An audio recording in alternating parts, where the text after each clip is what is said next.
Hey, what's up everybody? It's Cody with Blood Money MMA Bets, and I'm back with another prediction video. This week I'm going to be breaking down UFC San Diego, Dominic Cruz versus Marlon Vera. It's going to be a good main event fight. The rest of the card I'm not really all that impressed with. It has a couple decent fights on it, but we'll get into that. We're going to do a quick recap of UFC Vegas 59. I'm going to go over a couple other things, and then we'll get right into UFC San Diego. UFC 59, Vegas 59, I went 2-2 on my bets for plus 1.5 units. My units are $100, so I won $150 yesterday, and I'll take that, man, with that crazy card. 10 fights, 10 finishes. It got so crazy to the point where Vicente Luque, who's never been finished, and Thiago Santos, who's never been TKO'd, both got finished by TKO, man, and KO. Crazy card. All three girl fights finished. Like, it was just a wild card, man. So I was pretty happy to be able to get out of there plus 1.5 units up. My two winning bets, I had Jamal Hill parlayed with Sergey Spivak. I won 2 units on that fight.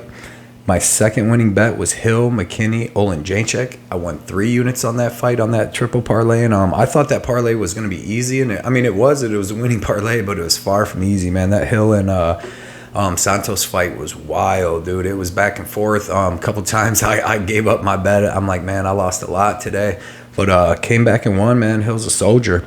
My 2 losing bets, I had Stephanie Egger, lost 1.6 units on her, and yeah, man, that was wild. That was a wild ending to a fight. I'm sure she probably tapped. The armbar was in deep, so she let it go. So it is what it is on that. My second losing bet, I had the Terrence McKinney under 1.5 parlayed with the Granger over 2.5, and obviously the McKinney won. The Granger didn't hit, so it is what it is, man. I lost 1.9 units on that, but like I said, in the end, 2-2 for plus 1.5 units. I did have 5 bets in. I have Priscila Cachoeira, but it got moved to next week. And to be honest, I'm still on Priscila Cachoeira, but if I can turn that bet in, I'm done with low-level women's MMA. So if I can cash that bet in, I'm gonna. If not, I'm still on Cachoeira. But yeah, man, so that brings my official bets record to 132-94 for plus 49.45 units. My units are $100, so I'm up $4,945. I'm going to break that 50 unit barrier this weekend. I'm going to have another good weekend. I've won 3 in a row, and I've won 5 out of 6. So we're going to add on to that streak, have 4 in a row for this UFC San Diego. And let's get right into this UFC San Diego. The first fight I'm going to go over is Angela Hill versus Lupita Godinez in the women's strawweight division. Angela Hill is 13-12. And we don't have lines for this. I wasn't able to find lines for this fight. But Angela Hill's 13-12. Lupita Godinez is 8-2. I'm going to assume Godinez is going to be a giant favorite. Maybe, minus 250 to 300, even just starting out. Angela Hill, man, she's getting up there in age, 38 years old. She hasn't really looked all that good in her last couple fights. Last fight, Verna Jandaroba was able to take her down and just control her for most of the fight. Her takedown defense usually holds up, but her gas tank doesn't. And that fight, she was taken down in that second and third round and controlled. Fight before that was with Amanda Lemos, and it was a good fight. It was a close fight. Some thought she won. I thought she had a good chance at winning that fight. But she's got good kickboxing, man, good Muay Thai, good takedown defense usually. Really nice clinch with good knees. That's probably the best part of her game. But yeah, man, she just doesn't hit very hard. She throws a lot of volume, but she doesn't hit very hard. She's very hittable. And when she's taken down, she doesn't have the greatest get-up game. So that's where I'm concerned here, because Lupita Godinez, man, we've been watching her in the UFC the last couple fights, and she looks good. Her last fight against Ariane Carnelossi, she was able to dominate her for all 3 rounds. I mean, domination. She's looked good in all of her fights. Her fight with Luana Carolina, when she went up a weight class, she didn't look that great when her grappling wasn't able to work. But, man, she's got good striking. She's got decent power on her striking. She's got really good wrestling, chain wrestling, takedowns, body lock takedowns, double legs. She can do it all in the wrestling. She's got really good jiu-jitsu when she gets a girl to the ground. She's advancing position. She's ground and pound. She's got good submissions. She's just super tough, man.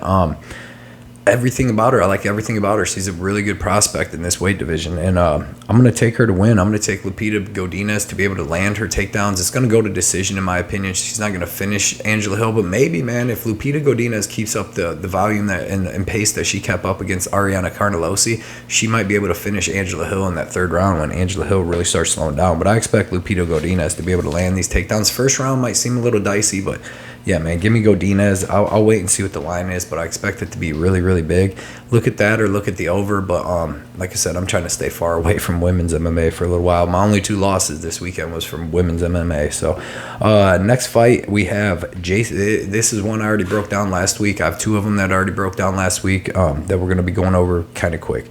Jason Witt versus Josh Quinlan. Jason Witt is 19-8, currently sitting at plus 195. Josh Quinlan's 5-0, currently sitting at minus 240.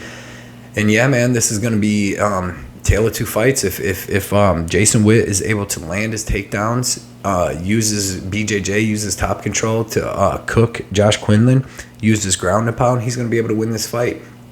Jason Witt has decent striking in the stand-up.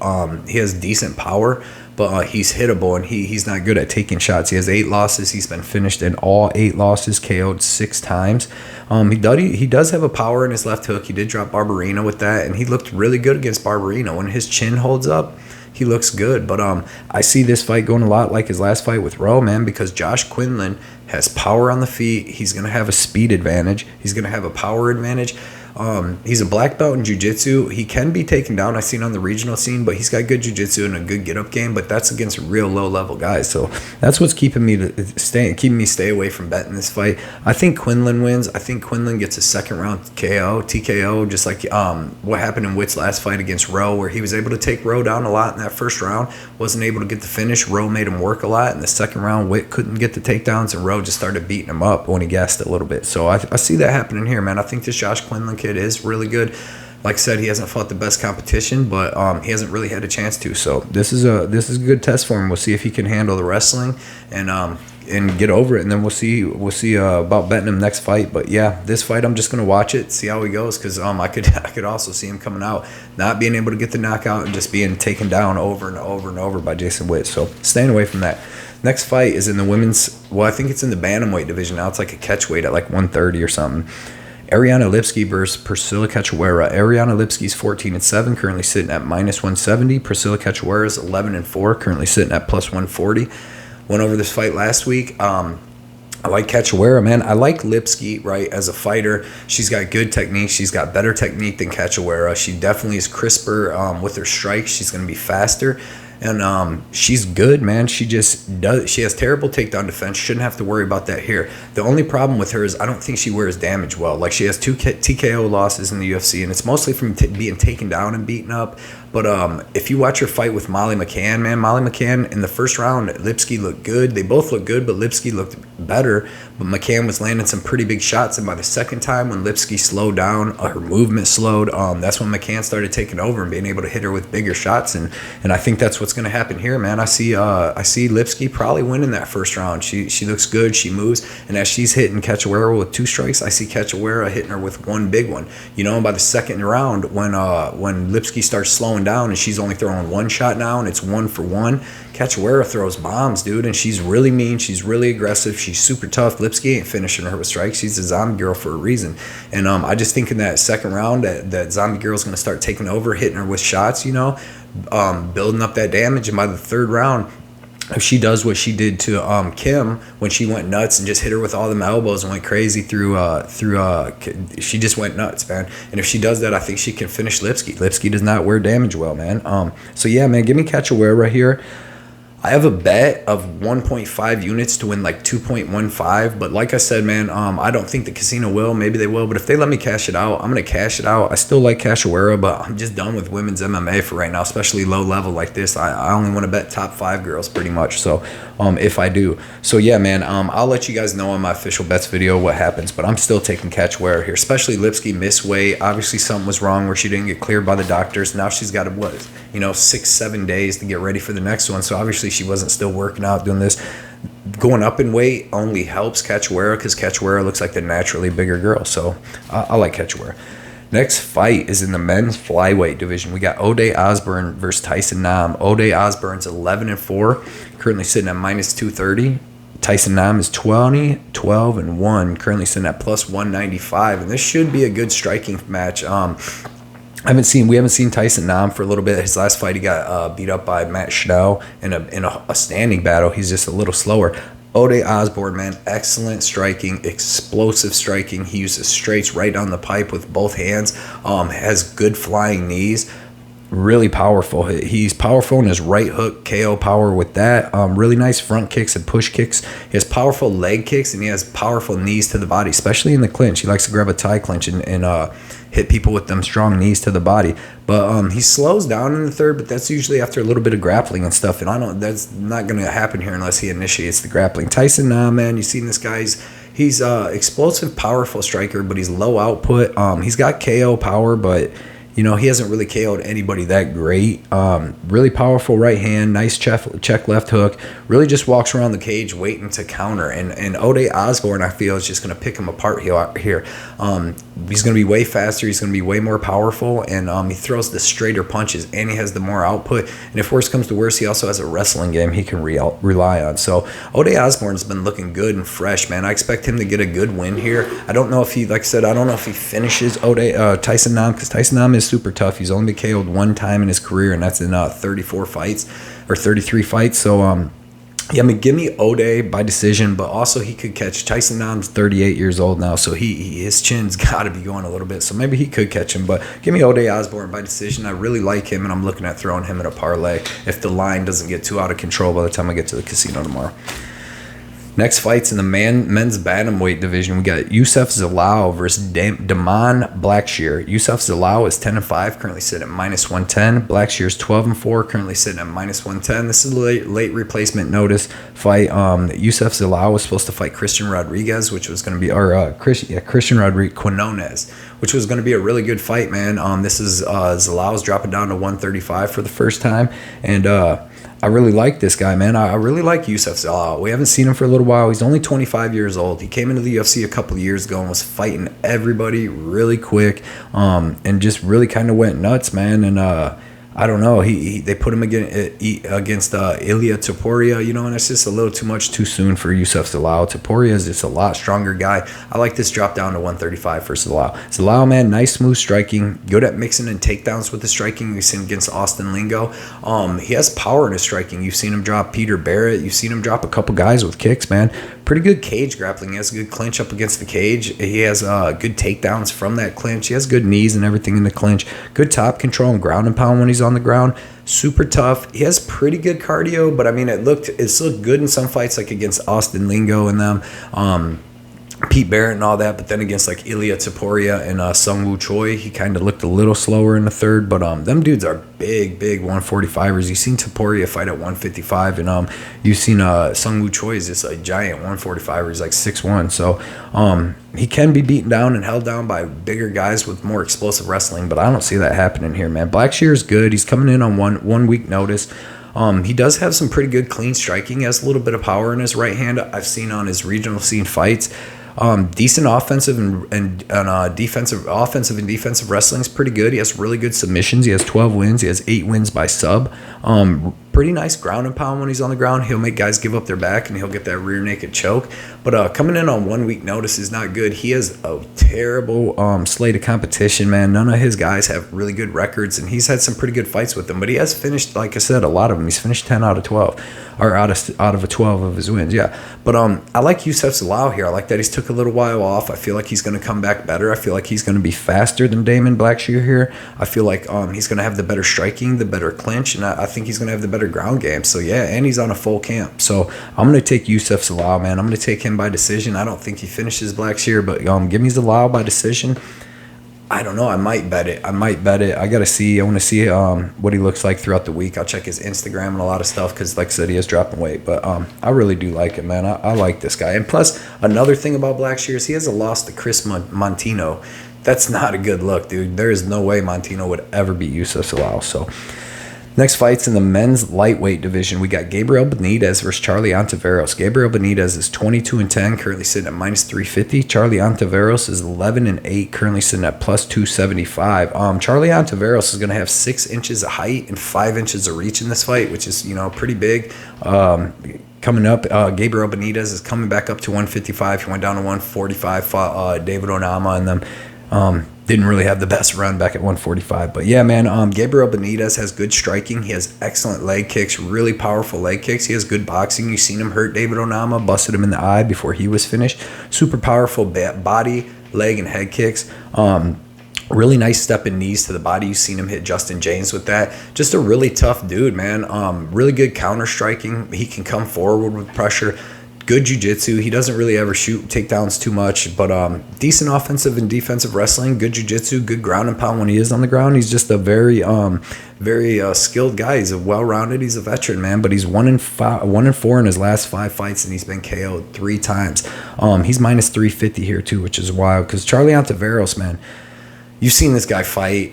If you've seen him fight, then you've probably seen him quit. I've seen him quit in at least 2-3 fights, hard telling if they were real injuries or what. He's a really crazy taekwondo striker. You've seen in his last fight against Steve Garcia, he hit him with the axe kick right off the bat. He's got crazy taekwondo kicks, and if he hits you with it, he can definitely hurt you. Even at Kevin Holland with one of them. Didn't really hurt him, but, still hit him with it. He has pretty good straight punches down the middle. But the dude has terrible takedown defense, terrible get-up game, terrible at taking punches. Like I said, I've seen him quit like 3 times. So basically, he has about like 3 minutes to fight in this, and either he's going to catch Gabriel Benitez with something crazy, which he could, because like I said, he's a lot bigger than Benitez. He's a lot more explosive, and Benitez has been KO'd in the last 3 out of his 4 losses. So, I don't know, man. This fight's crazy. I expect Gabriel Godinez to not get KO'd, land some heavy leg kicks, maybe even take Ontiveros down, because that's a really easy way to beat him. He has terrible takedown defense, and he just gets beat up on the ground. So, I don't know, man. I'm taking Gabriel Godinez. I'm going to take him by first round KO, maybe second round KO, but he's got to stay safe. I'm staying far away from this fight at minus 350 because he could come out and get hit with some big, weird shot and get finished by Ontiveros. But if he doesn't, he's going to make Ontiveros quit. So, yeah, give me Gabriel Godinez in that. Staying far away from that terrible fight. Next fights in the men's heavyweight division, we got Lukasz Brzeski versus Martin Buday. Lukasz is 8-1-1, currently sitting at plus 230. Martin Buday is 10-1, currently sitting at minus 260. Both these dudes came up off the Dana White's Contender Series. Martin Buday looked a lot better in his Contender Series fight than Brzeski did. Lukasz has pretty good striking. He throws a ton of leg and body kicks. Like, he throws a ton of kicks. He'll throw some decent punches, but he wings them instead of throwing them straight. They're all like hooks, man. It's not very technical. Decent knees out of the clinch. Decent ground and pound. But he doesn't hit hard. If you see his Dana White Contender Series fight, and the guy he was fighting is not very good, man. He actually just got finished by that Nunes guy on PFL in the first round. And, the guy wasn't very good, and they won all 3 rounds, and this guy came out, threw some punches, got a takedown, hit a couple punches, they got up, and he was throwing big hooks and big punches, and then was slowing down after the first round. Another thing, man, he doesn't hit very hard, he slows down quick. I don't think this guy's good at all. I'm going to be honest, I don't think this guy's good at all. He's a small heavyweight. He weighed in at 234 on the Contender Series, which is small for a heavyweight. He's 6'4 with a 78-inch reach, where Buday's 6'4 with a 77-inch reach. But Buday is a legit huge heavyweight. He used to be a 350-pound dude. Dude cuts down to 265, probably weighs 275, 285, 290 when he comes in the cage. Just a big dude, man. I like him. I like him a lot. He has excellent forward pressure. Big, giant guy, excellent clinch against the cage. Go watch any of this guy's fight through his whole career, man. He gets guys up against the cage. He won his fight in the Contender Series against Lorenzo Hood by getting him up against the cage, kneeing his legs so hard for 2-3 minutes, hitting him with just small power shots in the clinch, and pretty much dropped him and beat him up from there. Like, the ref was looking to stop it just from knees to the thighs and little punches, man. This dude is dangerous. He's probably going to have 40-45 pounds in this dude, and like I said, Lukasz slows down. Martin Buday don't, man. He keeps good cardio. He's going to finish this kid in the second round. He took some giant shots against Lorenzo Hood, who is a giant puncher. Lorenzo Hood failed for 13 steroids too, and he took some big punches from Hood in that first round, man. And was fine. He's took good big punches. He fought Chris Barnett, beat him up. You've seen him with the clinch and that, man. I think that he dominates Lukasz Brzeski here. I think he beats him up against the cage really bad in the first round. I think by the second round, Lukasz has nothing left. He's just like a big, like 205er, man. I have Buday in a giant parlay with one other guy. I have a big bet on it. I'm fully confident. I've never felt so more confident about Buday. I was just going to bet him big, but the other dude I haven't parlayed with, I have the utmost faith into. So give me Buday, man, and super confident on that, man. Throw him in your parlays before his numbers gets crazy. This other dude is not knocking him out. He's not beating him. He's not beating him. That's my lock of the card, Buday. Fight number 5, the next fight's in the women's strawweight division. We got Yasmin Jauregui versus Lasmin Lucindo.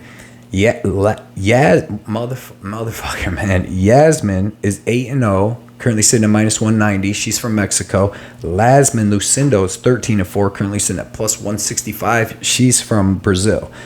Yasmin from Mexico, really nice kickboxing, dude. I really like this girl. The tape I seen, anyways, you know, she doesn't have the highest quality of competition, but the tape I've seen, this girl's really good, man. She's really aggressive. She's really tough. She throws, 5-6 punch combinations coming forward. Really fast hands with straight punches. Really nice body and head kicks. Like, she's really good, man. This girl's good. Constant forward pressure. 6 out of 8 wins by KO. Loves to dart in with 5-punch combos, walking her opponent back and just punching forward. Straight punches, too. I like that. Excellent right overhand. Overhand right and uppercut. I've seen her hurt a lot of girls with that. Like I said, 6 out of 8 wins by KO. Really nice knees in the clinch. Excellent offensive and defensive grappling. Undefeated. This girl's really tough. This girl's going to be really good. She's only -190. She was minus like 240. I've seen a lot of money coming in for some reason on this other Lasmin girl. But, dude, I'm telling you, I'm not betting with low-level women's MMA anymore, but this Yasmin girl's gonna beat the shit out of this Lasmin girl. This Lasmin girl's coming in on short notice too, so she's got pretty good. It's hard to find tape on this girl too, and she has the lowest level of competition you'll ever see. She's fighting in like little gyms at a junior highs in Brazil. Shit you not, dude. Go watch her stuff. Pretty good. She's fighting. It's terrible. She got pretty good power striking, decent takedowns, and good grappling. Really good ground and pound. Seems to be powerful with grappling and strikes. But she's fought the lowest level of competition ever. She's coming in on short notice. I don't know, man. I like I said, what I've seen with Yasmin from Mexico, Yasmin Uruguay, I really like her. She's a dedicated MMA fighter. She's really tough, and I think she could be good in this division too, to be honest. So yeah, man, give me Yasmin. I'm gonna take her by 3rd round KO, TKO, maybe 2nd round TKO. Really like her, but I ain't betting her. Cannot do the low level. Next fight's in the men's middleweight division. We got Gerald Meerschaert versus Bruno Silva. Gerald Meerschaert is 34-15, currently sitting at -230. Bruno Silva's 22-7, currently sitting at -270. And Gerard Meerschaert, man, everybody knows him. Decent striking, slow, but decent. He can have decent striking at times, decent wrestling, and really good jiu-jitsu, really good subs, and a decent gas tank. Like, he's a well-rounded fighter.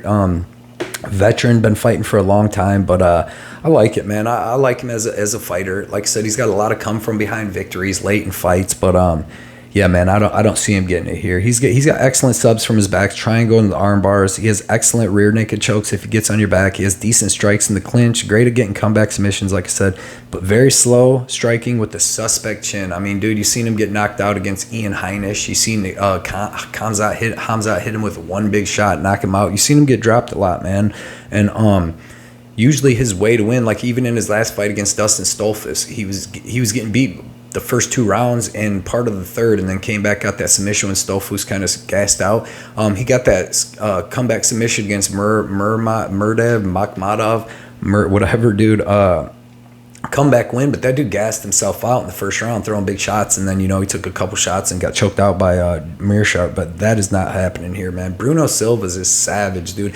If you watch his earlier fights with some tough Russians before he came to the UFC, I mean, tough Russians, like 18-3, 16-2, he was knocking these dudes dead, man. Bruno Silva has excellent Muay Thai striking. You've seen in his last fight against Alex Pereira, man. I had a bet on Pereira, and I was holding my breath, dude. Bruno Silva was taking hard shots, but giving Pereira giant shots. I was so impressed.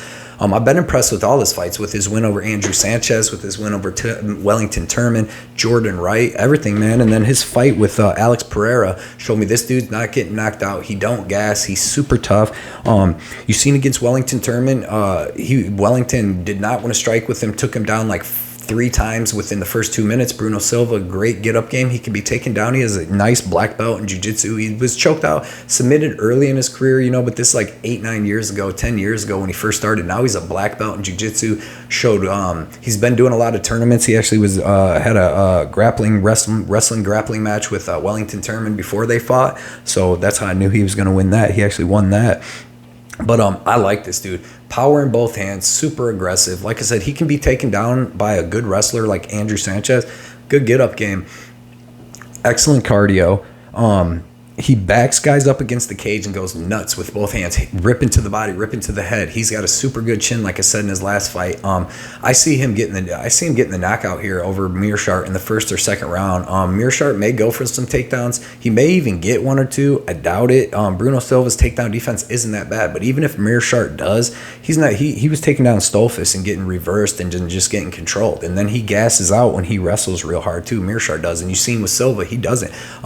Andrew Sanchez took him down like 3-4 times in the first 2 rounds and held him down, and then Silva would get back up, he'd mat return him, and then in the 3rd round Sanchez was so dead he couldn't even defend himself, and Bruno Silva took him out. And Andrew Sanchez is 10 times the wrestler as Gerard Meerschaert, and he has way better top control and stuff. So Meerschaert ain't getting this fight to the ground. If he does, Bruno Silva gets up, Meerschaert gasses himself out, but one way or another Bruno Silva's putting Meerschaert to sleep, dude.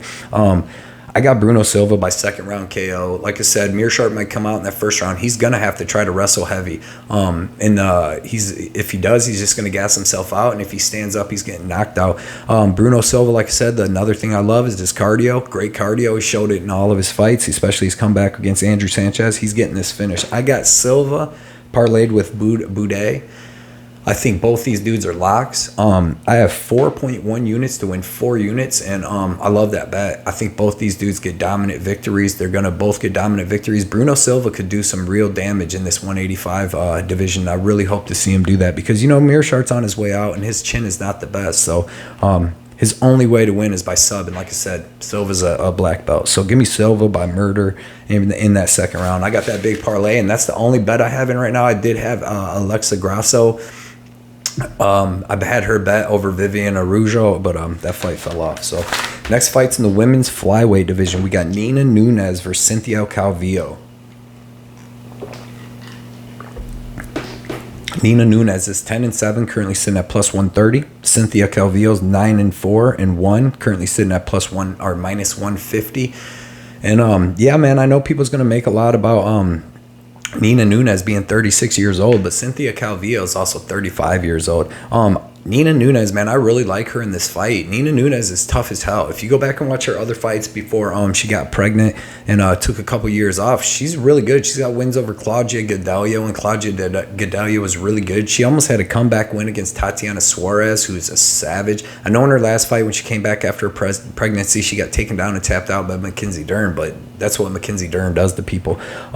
She's got a really good takedown defense other than that. She's got like an 80% takedown defense or 75, something like that, which I think is enough for Cynthia Calvillo, man. Nina Nunes, though, really good striking. She has a taekwondo background, really nice front and side kicks, really nice long jab, like a really nice jab. I really like her jab. Really nice feints, movements, and striking defense. If taken down, she doesn't accept it. Even if she's taken down, she's moving to get up or she's throwing elbows. She's constantly moving. She does not accept bottom. I love that. Really tough with really good cardio. I think she's had more time to train now, get back to her body after having a baby, and she trains with Amanda Nunes every day, so that's got to help. Cynthia Calvillo, dude, I don't know how she's the favorite. If you've watched her last couple fights, she looked terrible. Andrea Lee beat her down to where she quit in her corner in the 2nd round. The fight before that, she got beat down and KO'd in the 1st round by Jessica Andrade. And the fight before that, she was beat down by Caitlin Chukagian. I mean, she has not looked good. She don't even look like she wants to fight anymore. Like her corner, she does not look good. I don't think she wants to fight anymore. I think she's in there for a paycheck. I don't know, man. She quits now, so I don't understand how she's the favorite. Nina Nunes is really good. If she's back to anything like her other form, she's going to beat Cynthia Calvillo every time.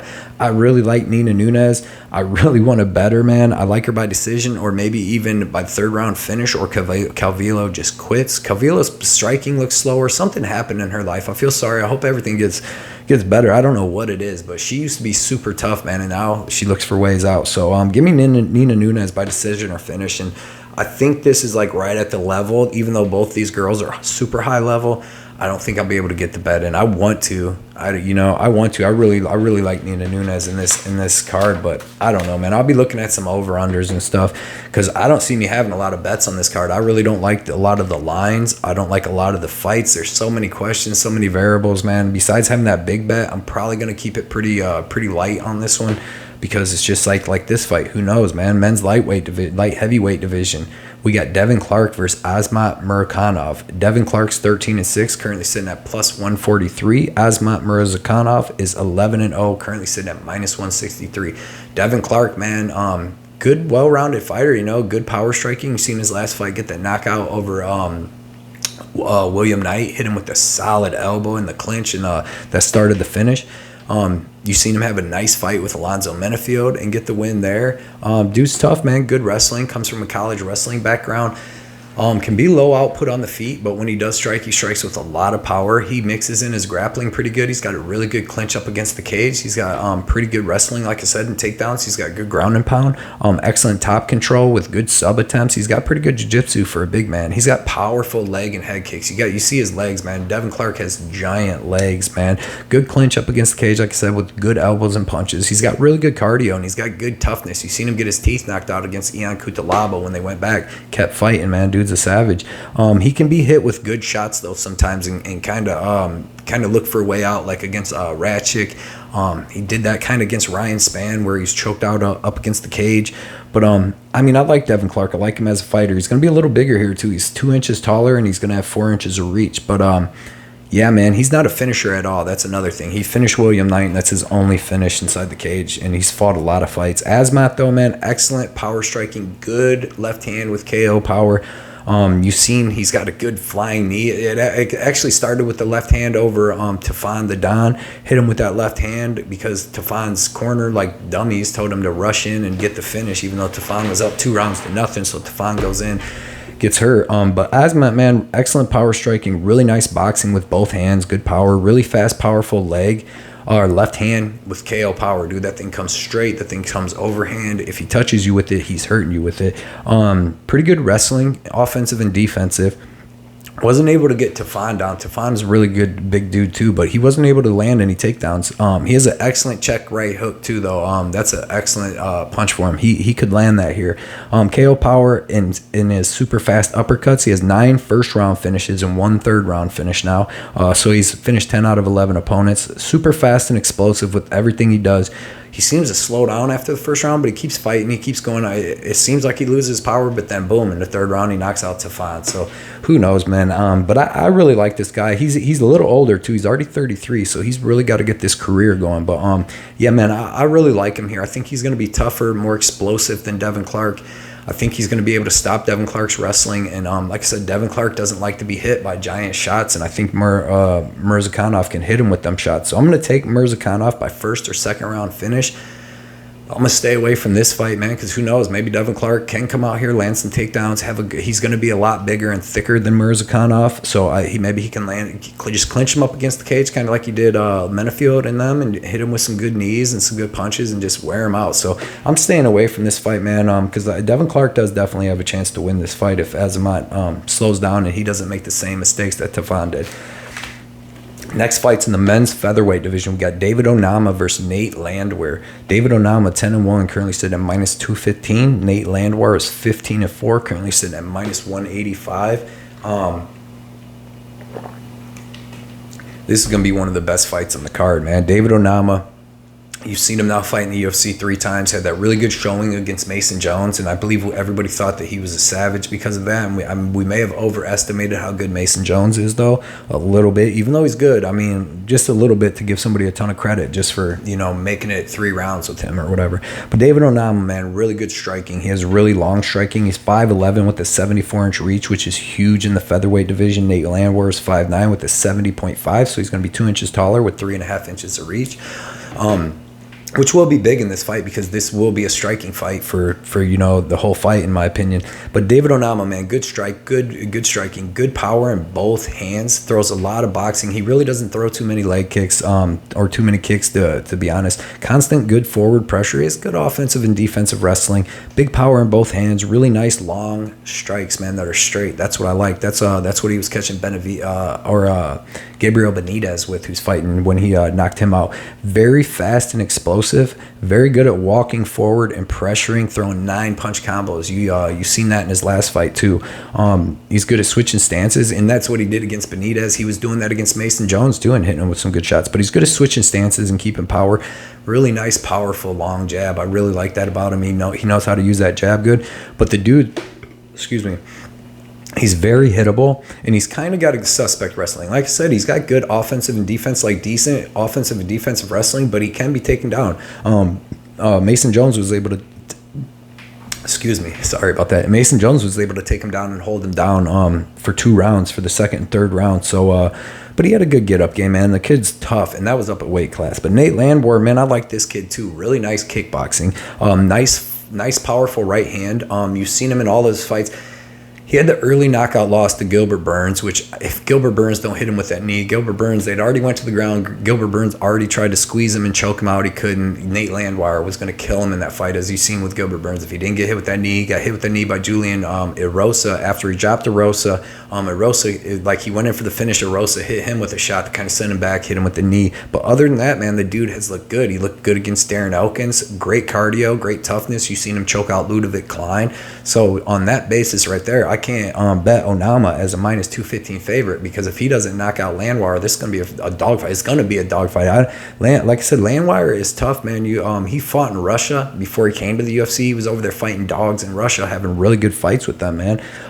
But he has excellent Muay Thai clinch with knees and elbows. You've seen him working Ludovic Klein with that really good pressure and pace. Okay offense. I mean, he has good offense. I would say his offensive and defensive wrestling is the exact same as David Onama. So I really see that canceling out. Really nice power right uppercut. Nice powerful leg kicks. That's one thing that Onama, he was getting hit with some leg kicks by Benitez. So that's one extra weapon that Landwehr is going to have, is them leg kicks. Really, really tough with excellent cardio. But the thing is that he's hittable. You've seen he can be stopped, and he's kind of slower. Like Onama, in my opinion, is going to have the speed and explosion advantage. But that's about all, man. I see this fight being a dogfight. This could be, right behind that Marlon Vera, Dominic Cruz fight. I'm going to take Onama by decision. I think he's going to land the harder shots. He's a dog just like Landwehr, so he's not going to give up. But this is going to be a really good fight. I don't think that Onama should be that big of a favorite over Landwehr. I really like Landwehr. He's 15-4 for a reason. Super tough. Got that dog win over Darren Elkins. So if he don't get knocked out, it's going to be a really good fight. So no bets on that. I'm going to watch that as a fan, kind of like the Jeff Neal Vicente Luque fight. Next fight is the main event in the men's bantamweight division. We got Marlon Vera versus Dominic Cruz. Marlon Vera is 21-7-1, currently sitting at minus 213. Dominic Cruz is 24-3, currently sitting at minus 180 or plus 183. Man, this should be a dogfight. This should be a good fight. Marlon Vera, I love this dude, man. I love his fight style. I love his toughness. He's got one of the best chins I've ever seen in the MMA, man. This dude literally takes bombs from people and doesn't even get hurt, let alone getting dropped or finished. He doesn't even get hurt, dude. Rob Font was hitting him with everybody. He just walks him down. Rob Font was hitting him with great shots, man, piecing him up the whole fight, other than when Vera would hit him with them power kicks, man, right to the face, or the great boxing. But excellent kickboxing. Really nice boxing with both hands. Really nice kicks with both legs, man. The dude is super tough. He's a junkyard dog to the highest order, man. Really, really nice step-in elbows. His really nice, powerful leg and calf kicks, which I think are going to be very important in this fight with Dominic Cruz. Really good knees out of the clinch. excellent up kicks and elbows off his back. If he is taken down, he's very active, throwing elbows, up kicks. He was hitting Frankie Edgar with some crazy up kicks. I thought he was going to knock him out with them, but he decided to get up and do it. His forward pressure and pace are awesome. Love that, man. He's constantly putting pressure on guys, but the thing is he's not even really feinting all that much. He just like walks them down, but he doesn't use any like energy, man. He stays so calm in that pocket, man, and he eats a punch to hit you with a couple punches. But KO power in his hands and his feet. I've been impressed with this dude. His last couple fights have looked awesome. He would have had the win over Jose Aldo if Jose Aldo wasn't able to take him down in that third round and backpack him. But other than that, I think that's the only guy that beat him. I thought that he had beat what's the one dude, the Chinese dude that's really, really good out of Team Alpha Male. I'll think about it. But yeah, man, I just love everything about Marlon Vera. And like I said, one of the best chins ever, man. Complete five-round junkyard dog, man. I don't know who's going to beat Marlon Vera in 5 rounds. That's going to be tough, man. It's going to have to be someone like Aljo who can take him down and actually hold his back for 5 rounds or something, because this dude is a savage. But Dominic Cruz, man, I love this dude. Best fight IQ in the game. Really good striking, really awkward. He's switching stances. His footwork is amazing, dude. His movement's really good. He has really awkward striking that works. Great fight IQ, like I said. Really good striking defense, too. He's really hard to hit. He did get dropped twice in that first round against Pedro Munoz. Almost finished. He did get finished against Henry Cejudo, too. But that was a good fight up until then. But Cejudo's working them legs like bad. But the only thing, man, he's good. Great cardio, tough, fight IQ, all that. Good wrestling. I don't think he's going to really be able to use his wrestling here against a Marlon Vera, though, in my opinion, because Marlon Vera is a pretty big dude, and his wrestling defense is getting better and better. He's seen even against Rob Font and a couple other fighters. But really tough with excellent cardio. His only problem is he has no power, man. I watched him against Casey Kenny. Watched him in his last fight against Pedro Munoz. Like, he's moving, he's landing these awkward punches that he does, but he doesn't have any power, and he's not going to be able to do anything to keep Marlon Vera off him in the striking. The one thing though about Vera, like I was watching him, is he can be beat up by dudes that move and stick and move. He can lose rounds to him. I thought he was down 2 rounds possibly to Frankie Edgar. He was just getting outboxed. He wasn't tracking him down well, and Edgar was able to land some takedowns. And Rob Font was piecing him up that whole fight, like every round other than the 5th when he was completely beat up and a little bit in the 4th. But in the 1st and 2nd round, other than the knockdown with like 15 seconds left in the 2nd, Rob Font was beating up Marlon Vera them first 2 rounds. But man, it just takes a little bit of Marlon Vera, and by them 4th and 5th rounds, dude, he's a dangerous guy. So yeah, man, I don't think Dominic Cruz is going to have the power to do anything to back off Vera. I think Vera is going to be walking him down, landing the harder shots, hitting him with power leg kicks. That's what you got to do. You got to. Dominic Cruz already has bad legs and bad feet. He got what's the thing with his feet? He was on Joe Rogan and said plantar fasciitis, where sometimes he can't even like walk on cement and all kinds of stuff. And his knees are bad, so that's what he had all his surgeries on. So if Marlon Vera can work them knees like Cejudo was, he can definitely slow Cruz down and possibly get a finish. But I'm taking Marlon Vera. I'm going to take him by 4th or 5th round stoppage or decision, because I don't really know. I do plan on putting him in a parlay, though, because after watching the tape, at first I'm like, oh, man, this could be a good fight. And it should be a good fight, but I just think that Cruz has lost a little bit of speed, and he just don't have the power, man, to do anything to scare Vera off in any way. And I just don't think he's going to be able to use his wrestling. So give me Marlon Vera, man, and I expect him to get a good win. Here's the stuff I wanted to go over real quick, if anybody's still listening. I appreciate all my Blood Money Gang members, man. I'm at 864 subscribers now. I'm trying to get to 1K, so if you can, man, please like and subscribe to this video. Like I said, I've been winning money. I've been doing it for a long time, so if you like money, man, hit that like and hit that subscribe button, hit the bell notification button, get these videos early, get my bets early so you can put some in, man. I also have some really good news. I was contacted on Twitter by Brady from DFS by the Numbers, and he offered me a spot on his UFC 279 pay-per-view panel. So I'm gonna go ahead and take that. I'll let everybody know as that gets closer. But that's awesome, man, because I respected Brady. I respect his show. It's literally him, UFC Gambling Addicts, and Cody Safdie are really the 3 dudes that I started watching, and really got me into this, the actual doing the show thing. So yeah, man, that's awesome. I'm gonna be on Brady's show, so look out for that, and I'll let you know before that. But yeah, man, everybody, please like and subscribe. put a lot of time and effort into this. Like I said too, usually I put these out early on Sunday, but I've been doing stuff with my girl and my daughter. We've been going and hanging out because this takes me about like 4 hours to do these videos, to, you know, film them, do the timestamps, do all the different stuff, download them, all that. So I've been doing it later so I can hang out with my family during the day, because doing this and working a full-time job and taking care of all my family responsibilities is a lot. So eventually, man, hopefully I can get to the point where I don't have to do my other job and I can focus on this all the time, do a lot more live shows, do shows with everybody. I want to get to that, man. I think I can do it. So with all your guys' help and support, I'll get there, man. So appreciate you guys watching as always, man. I will see you guys on Johnny K Picks channel on Wednesday for his live show, for our live show. So I will see you guys there, man. See ya. Good luck this weekend.